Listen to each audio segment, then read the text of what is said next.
Hello everyone, welcome to our podcast Budgie people. Today we are talking about memories and to remember them. Memory is very important. We use in the everyday people new things that the school and remember experience in life. Right now, scientists are studying how memory works in the brain.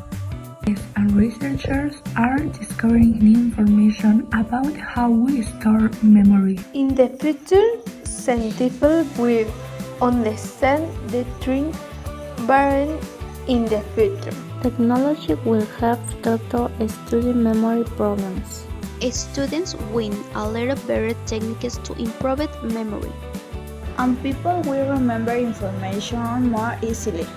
In this episode, we are going to explain how memory works. We are going to talk about ways to improve memory.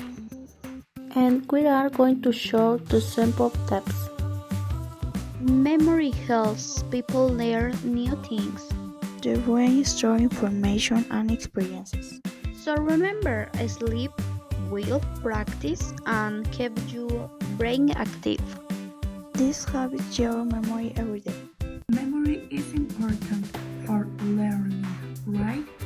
We all want to have a better memory, right? Study regularly helps your memory, right? Yes. Goodbye people, see you later.